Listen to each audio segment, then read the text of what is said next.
600 संत बारा 14 गाडी मारा समर्थ आज वशी कुळाचार गांगो खाडोस बारा भूमिकुनी भूमी वशी आज इकला ती रासात कापूर स्वतः कटका नित्य काढून मध्ये बेव पांगंडो पारापाचा यागमत करून मरा राजी करून पाहून मुता पाहून ताई राजी करून दसा वासना पारापाचात न काही नाही म्हणता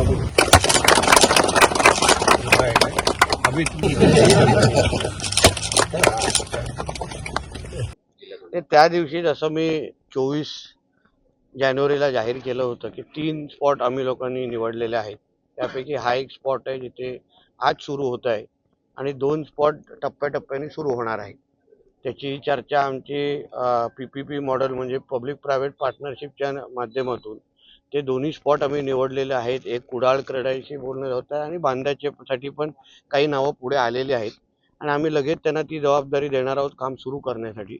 हे जे काय आज काम सुरू झाले ते 15 मे पर्यंत 4 टप्प्यामध्ये काम पूर्ण होणार आहे आणि त्याच पद्धतीने हळूहळू टप्प्याटप्प्याने जे अन्य निवेदनं आमच्याकडे गावातून आलेले आहेत तर त्याप्रमाणे आमचं जिल्हा प्रशासन म्हणून निधीची तरतूद करून सगळ्यात निवेदनाला च्या अनुसार गाळ काढण्याचा मोठा कार्यक्रम आपण आपल्या सिंधुदुर्ग जिल्ह्यामध्ये घेणार आहोत, जेणेकरून येणाऱ्या कालावधीमध्ये पूर परिस्थिती इथे निर्माणच होणार नाही हा उद्दिष्ट ठेवून आम्ही हा कार्यक्रम आजपासून शुभारंभ करतो आहे.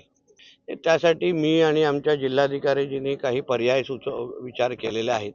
आपल्या जिल्ह्यामध्ये काही मोठी रस्त्यांची कामं सुरू आहेत. त्या संबंधित कॉन्ट्रॅक्टरांशी आमचं बोलणं सुरू आहे. क्रीडाईशी आमचं बोलणं सुरू आहे, जिल्ह्याच्या क्रीडाई संस्थेशी. आता त्यांना ज्या लागणाऱ्या गोष्टी आहेत त्या ह्या गाळच्या निमित्ताने उपलब्ध होतील आणि म्हणून ह्या दोन्ही संस्थांना एकत्र करून जो बाहेर निघालेला जो गाळ आहे त्याच्या माध्यमातून दुर्गंधी पसरू नये आणि एकंदरीत ज्यांना तो वापरू शकतो योग्य जागी त्या दृष्टिकोनातून आमची चर्चा सुरू आहे.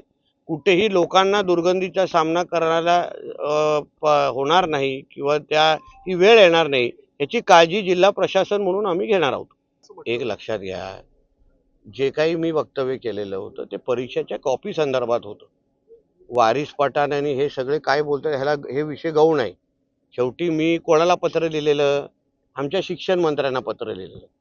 त्यांनी काल काय स्टेटमेंट दिलेलं आहे की आम्ही कॉपी मुक्त परीक्षा घेण्याची आमची तयारी आहे आणि आमची पण तशा पद्धतीची मानसिकता आहे. आता माझे मूळ उद्दिष्ट त्या दिवशीचा तोच होता. आता माझा आणि शिक्षण मंत्री आणि आमच्या सरकारचा विषय आहे. या उगाचे औषधांच्या बद्दल मी कशाला उत्तर देत राहू. हे माझं मूळ उद्दिष्ट काय होता की बाबा कुठेही कॉपी होता कामा नाही, पारदर्शक पद्धतीने सगळ्यांना परीक्षा देता आली पाहिजे.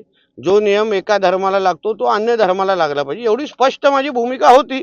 त्यानुसार अगर आमच्या शिक्षण मंत्र्यांनी अतिशय म्हणजे सकारात्मक भूमिका घेतली असेल, कॉपी होऊ नये अशी भूमिका अगर घेतली असेल, अन्य विद्यार्थ्यांवर कुठल्याही पद्धतीचा भेदभाव होऊ नये अशी अगर भूमिका घेतली असेल ती स्वागतार्ह आहे ना. सरकार म्हणून आम्ही सगळे सरकारमध्ये आहोत, आम्ही काही एक दुसऱ्यावर तलवार काढणार नाही. पण काही सूचना असतील, काही एकंदरीत आमच्याकडून काही सल्ले असतील तर एक दुसऱ्यावर देण्याचा आमचा अधिकार आहे. उद्या माझ्या फिशरीज खात्यामध्ये बंदर खात्यामध्ये दादा भुसे एक ज्येष्ठ मंत्री राहिलेले आहेत, त्यांना अगर बंदरे खाते त्यांनी पण सांभाळलेले आहेत. त्या खात्यासंबंधित अगर त्यांनी मला काही सूचना केल्या तर मी निश्चित पद्धतीने त्याच्याबद्दल विचार करेन आणि अंमलबजावणी करीन.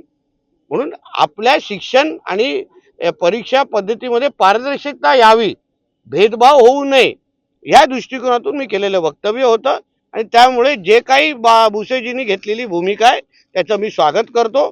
विद्यार्थ्यांच्या दृष्टिकोनातून कुठलाही अन्याय होणार नाही, कोणाचाच होणार नाही एवढंच सरकार म्हणून आम्ही त्याबद्दल आमची भूमिका घेत आहोत.